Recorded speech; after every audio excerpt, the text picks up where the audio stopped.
outside of just training, where it's like, what's that thing that I fear? And it's like, ooh, am I about to walk into this? And I'm like, the more wisdom and being in those spaces on those calls that I was talking about with Gary is especially having dialogue when it comes to with clients, even with yourself, like how you frame injury. I go back to pain as data. Originally, emotionally, psychologically, it's like, oh, I'm in pain.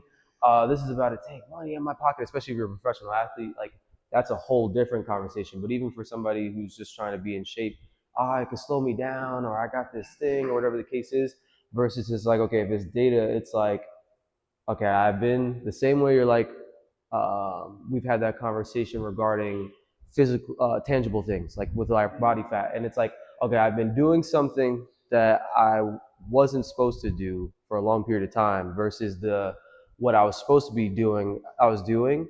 And it's like when it comes to data with pain, it's like, okay, here was my threshold of my current capacity. Here's my current capacity or threshold, and I was doing something more than what my current threshold was. It doesn't mean it's a cap or a ceiling or a limitation. All it means from a data perspective is I was doing more than I was supposed to.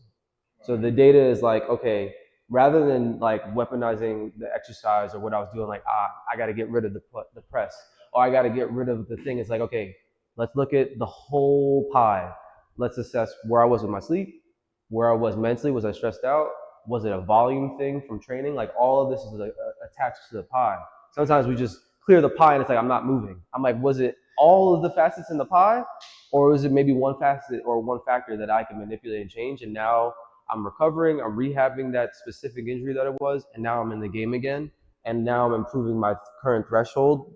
And it goes back to even man, there's so many gems I'm thinking about from what he's talked about from I didn't feel like training when I first started, but by continuously showing up what I didn't feel like originally doing, now I feel like it because I've gotten the energy because I've been showing up.